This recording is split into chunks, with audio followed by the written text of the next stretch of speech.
Hello and welcome to Pulp Culture. I'm Nate Price, and today we're talking Superman.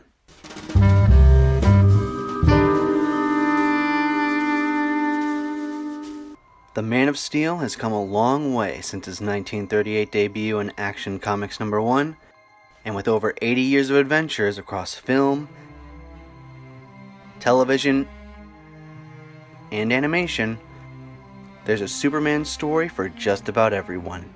Today, I'd like to talk about one that has stuck with me for years. But to do that, we'll have to go all the way back to the very beginning of Superman's career.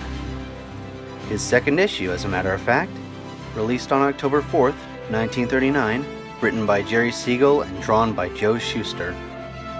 I present to you, The Comeback of Larry Trent. Our story begins on a clear night in Metropolis, as Superman spots a man falling off a bridge. With lightning speed, he catches him and breaks his fall into the water below. But this stranger doesn't react kindly to Superman's interference. "Fool! I was committing suicide! I'll teach you to interfere in Dodging the stranger's punches with ease, the Man of Steel studies him. He's seen this man before, and his moves are strangely familiar. I've got it! You're Larry Trent, ex-heavyweight champion of the world!" Having calmed down, Larry tells his story. How his crooked manager teamed up with a local gangster to fix the championship match. When Larry refused to take a dive, his manager drugged his drink during the fight. And in one night, Larry lost his match, his title, and his self-respect. "I've gone steadily downhill since then. Now I'm a stumble bum, fighting for $5 a night when I can get it. I wish you'd let me die." Superman realizes that if he wants to truly save Larry, he'll have to help him win his title back. The former champion doesn't think it's possible, but the Man of Steel is nothing if not persuasive. "Think I've got a chance for the heavyweight title of the world?" "Of the world? Good Lord! Of the universe!" So, Superman takes Larry back to his apartment and uses one of his lesser-known super skills, the art of disguise. "Good gosh! You're me!" Wrong. You're not looking at Larry Trent, ex-champ, but Larry Trent, the coming champion of the world. And the new Larry Trent sure knows how to make an entrance.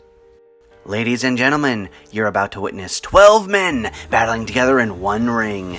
Now I ask you, is that giving you your money's worth?"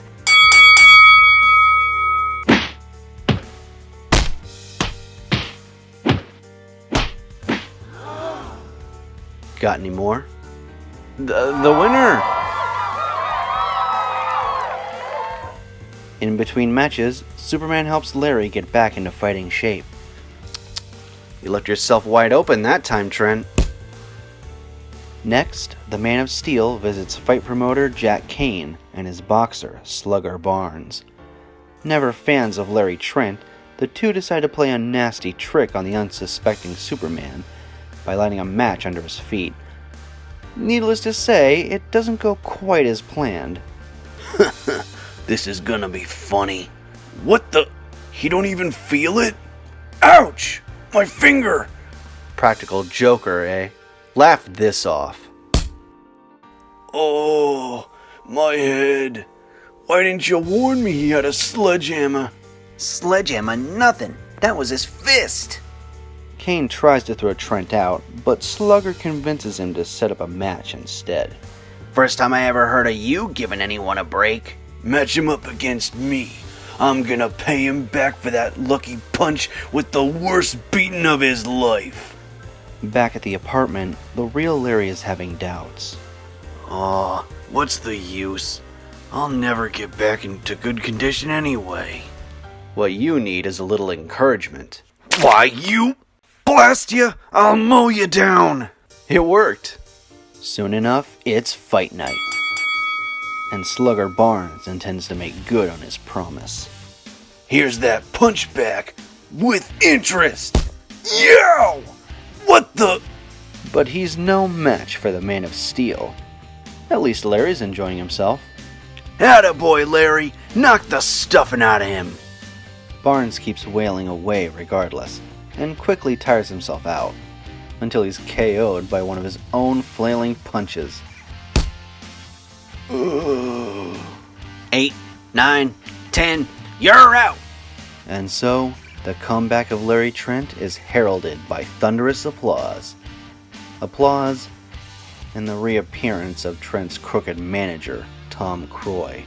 I don't blame you for slutting your old manager. But listen, kid, I built you up to the top of the heap once, and I can do it again. Still disguised as Trent, Superman takes the deal. He'll make sure Croy pays for what he did to Larry. Smart lad. You won't regret this. I'm sure I won't, but you will.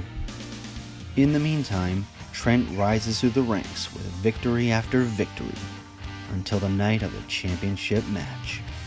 Do you mind if we don't spar today? I'm feeling low. I've been thinking. Suppose you do win the title under my name, then allow me to take the credit.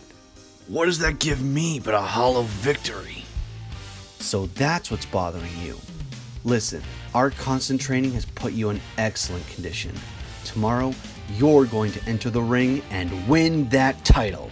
Me? Yahoo! I'll knock 'em silly. Attaboy. Of course, Croy is up to his old tricks again, trying to fix the match, but Larry's having none of it. Go ahead, drink. I don't want any. What? Go on, drink it yourself. Help! I'm poisoned. No punk can cross me and live.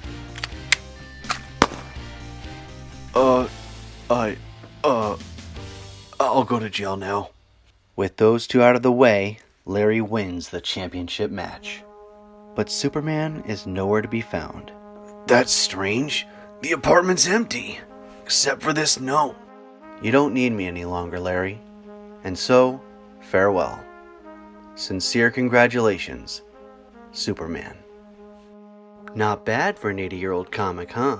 But you're probably wondering, why this one? Why this over the likes of All-Star Superman? Whatever happened to the Man of Tomorrow? Or what's so funny about truth, justice, and the American way? All of which I highly recommend, by the way. It doesn't have any supervillains, epic battles, or even Lois Lane. Well, what if I told you that's exactly why it's my favorite? That by doing away with all the usual superhero conventions, this grounded, down-to-earth story actually cuts to the very heart of who Superman is. A friend. Not some all-powerful god or burgeoning tyrant, but a friend. A friend who comes to help when you need it most. Who will listen to your troubles and urge you not to give up on your dreams. A friend who will push you to be the very best you can be. Remember, Superman doesn't win the championship for Larry. Even Larry points out that it would be a hollow victory if he did. For the championship to actually mean anything, Trent would have to step forward and prove himself worthy of the title. And make no mistake, Larry did earn it. He might not have been fighting the official matches, but he spent months sparring toe-to-toe against Superman of all people. A man who can knock out a dozen men in the span of a single second, and whose skin is hard enough to stop bullets, let alone a punch. In any case, this fight was never about the championship title, but Larry's soul. The soul of a man at his lowest point. A battle against depression, self-doubt, and the injustices of the world. It took time, effort, and a few superhuman feats, but with Superman's help, Larry won that fight.